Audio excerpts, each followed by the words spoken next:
De tout temps, la couleur noire d'énormes pierres, d'idoles et de statues a frappé l'imagination des populations.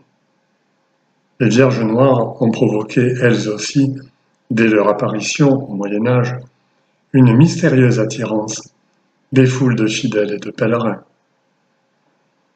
Mais définir les Vierges noires n'est pas chose aisée compte tenu de leur diversité, de l'époque où elles ont été sculptées, de leur localisation géographique et de leur spécificité individuelle. Quand donc peut-on dire d'une statue ancienne de la Vierge Marie qu'elle est une Vierge noire?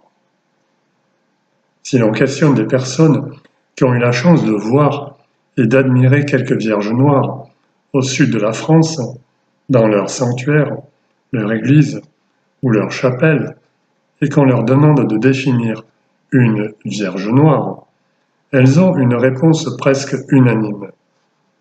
C'est une statue ancienne, du Moyen Âge, elle est en bois, la Vierge est assise et tient l'enfant Jésus sur ses genoux. Les visages et les mains sont de couleur sombre ou noire. Elle est associée à une légende ou à des pouvoirs miraculeux. Elle fait l'objet d'une grande ferveur de la part des fidèles et des pèlerins. Ces généralités, ainsi exprimées, reflètent assez bien ce qui pourrait être une définition acceptable des Vierges noires dites romanes, les Vierges noires en majesté. Ce sont ces dernières qui ont marqué les esprits de l'époque et qui ont été imitées par la suite, sous des formes parfois différentes. Mais quel est le point de départ de cette statuaire? C'est en 431, au Concile œcuménique réuni à Éphèse, que Marie est proclamée Théotokos, c'est-à-dire Mère de Dieu. Aussi, elle va être représentée dorénavant sur les tympans et les absides des églises, assise sur un trône avec son fils Jésus sur les genoux, lui offrant par là même également un trône.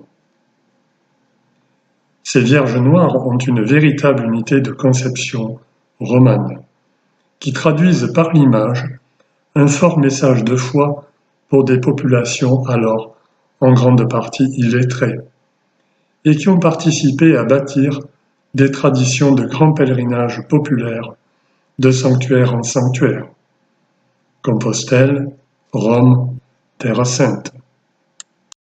Il faut rappeler que les premières Vierges noires romanes servaient aussi de reliquaires, et qu'elles étaient donc, pour cette raison, exposées à la vénération, sinon même à la ferveur des fidèles et des pèlerins.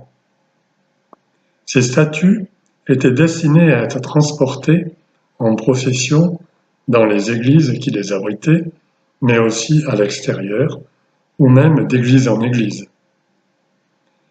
Mais l'image sculptée des Vierges noires a évolué au cours du Moyen Âge. Vierge en majesté, Vierge en manteau, Vierge debout.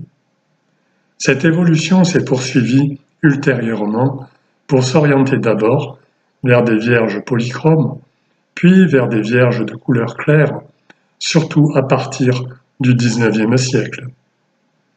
Des statues de la Vierge Marie, Vierge gracieuse, Vierge céleste, toujours très présentes dans nos églises paroissiales, se sont substituées au fil du temps aux Vierges noires. Les Vierges noires ont donc eu leur temps de gloire, puis d'oubli. Elles ont peu à peu disparu de nos lieux de culte ou de notre vue, car elles ont d'abord été victimes, par destruction, de la Réforme et des guerres de religion, puis de la Révolution. Par la suite, elles ont subi l'effet de nouvelles orientations de l'Église en matière de statuaire.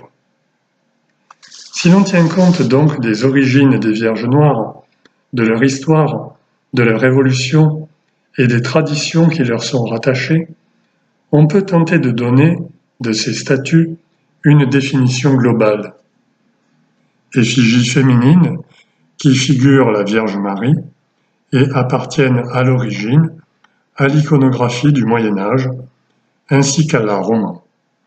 Ce sont majoritairement des Vierges à l'enfant qui tirent leur nom de la couleur noire des visages et des mains de Marie et de l'enfant Jésus. Depuis quelques décennies, des chercheurs et des historiens ont redécouvert les Vierges noires. Leur curiosité et leur opiniâtreté alimentent leurs travaux de plus en plus nombreux. Et si, grâce à eux, les Vierges noires revenaient à la mode?